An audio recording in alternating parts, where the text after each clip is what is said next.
po namin gulay.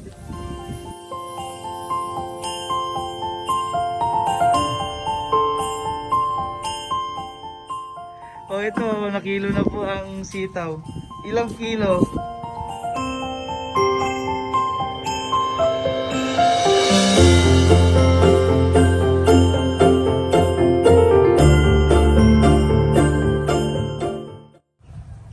Marami pong napitas kanina si Manong Rod. Ayan. Papakyawin po natin yung mga gulay. Ayan. Ipapasyal daw po tayo ni Tyrone, pang apat na anak ni Manong Rod. Dasan Tyrone yung mga kamatis. Turo mo. Ayun, ang tanim ni Tyrone, oh. Nakapagpitas na ba si Papa mo kanina? Hindi, dito tayo. Ituro mo yung mga sitaw. Nasaan yung mga tanim mong sitaw? Yan o, mga bunga. Nasaan? Ito. Ade, ituro mo. Turuin daw. Dito din ikaw, Salem. Si Manong Rod po kasing pagpunta namin dito, kumukuha po ng national ID. Anong kinuha ni Papa mo? ID po. National ID daw. Dahil kailangan po nila yon. Namintas na po kaninang umaga ito, hindi pa daw po pwede kaya hindi pa pinitas. Papakyawin po natin lahat ng napitas kanina. Diretso tayo dyan. Ano pa mga tanim dyan sa may harap? Ayun. May talbos din po. Talbos. Anong talbos? Salem. Yun, si Salem po. Ito po yung bunso ni Manong Rod. Ano yung talbos? Yung kamote po. Ito, mga kamote. Tapos po. Yun. Ito po yung mga talbos. Kaya lahat po ng mga napitas kanina, papakyawin po namin. Kikilohin natin Apa. Tutay Salem. Turo mo yung okra. Saan okra? Ay, nakapagpitas din kanina ng okra? Opo. Ay, nakapagpitas din pala ng okra. Saan yung mga napitas? Nandun po. Hindi pa pwede itong pitasin? Hindi pa po. Pwede na po yan? Ba't hindi napitas na? Sayang yan. Meron pitas eh. Magulang na Kuya Ryan po. Anong sabi ni Papa mo? Magulang na daw po. Magulang na kaya hindi sinama. Ay, ba't hindi ka na ulam yan? Ulam din po. Anong pinaka-paborito ni Salem? Sitaw po. Sitaw din yan. Mga OFW po nating mga subscribers, lalong-lalo na po si Miss Betty, yung paborito po ang mga sitaw. Napakaraming sitaw po dito. At paborito din ng mga bata. Maliban sa sitaw, anong paborito ni Tyrone? Talong. Oy, talong daw po. Oy, may talong din ditong tanim. Ay, nandun pala Ito po. Ay, ito pala, talong. Ayan, tinuro po ni Salem. Alin dyan, Salem? Ito po. Ayan, ang mga tanim ni na Salem dito. Kailan?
Kaya lahat ng nakuha kaninang umaga, dahil ang isang araw daw ay nag-spray, hindi pa pwedeng pitasin. Kaya kanina lang umaga na pitas. bibilihin po natin lahat at ibibenta natin sa palengke. Ito daw, kaya hindi daw ito tinanggal. Anong sabi ni... Sabi niya na lang daw po. Agawin nilang binhi. Opo. Bakit daw hindi na pwedeng tanggalin na Tutoy Salim? Dahil Matanda na po. magulang na daw. Kasing gulang na ni Manong Rod, ano? Yan, andun po yung mga kikiluhin na punta tayo dito. Oh. Ito yung mga kamatis. Tinuro ni Salim mo, napakadami pong kamatis. Kaya lahat ng mga napitas kanina, apakyawin po namin para may kinita po si Manong Rod. Ang dami po pong mga nakaabang na ano, sitaw po lahat yan. Paikot po yan, no? Yan. Sitaw po lahat. Kaya ito, ano ito naman? Talang din. Ay, talong din pala ito. Ang dami palang talong. Ano pag ito bumunga? Bibilhin ko po ito lahat namin ng mga OFW kay Tutoy Salim. Oh, ayan oh. Ito, ano ito mga dito? Upo. Ah, ano ba yan? Opo. Upo po. Namumulaklak na yung mga okra. Kaya pala pinitas na kanina ni Manong Rod dahil may lakad pala siya para magkaroon siya ng National ID. Yung pala po nilakad niya dun sa dati nilang lugar. Medyo malayo po dito yun. Kaya napakalamig po ng hangin dito. At may puno ng haniyog oh. Ang dami na palang niyog. Ano, sarap yan. Marunong ka umakyat. Si Kuya Christian daw pong apakyatin ng dalawang bata. Sir Gisa, marunong ka ba umakyat? Hindi marunong umakyat. O ito, nakilo na po ang sitaw. Ilang kilo? O, daka 2 kilo. Magkano pala ang isang... Tutoy Salim, magkano ang isang tali nito? 10 po. Oh, 10 piso. Pag kinilo pala itong lahat, 2 kilo. Ilang ano to? Kaya lahat ng mga napitas,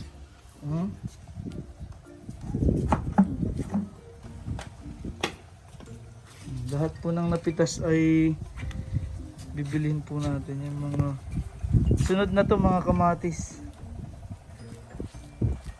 Mga napitas yata may okra, no?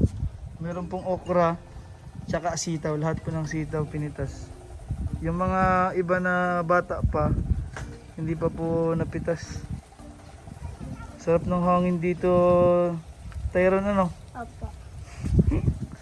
Maliwalas pala dito ngayong hapon, no?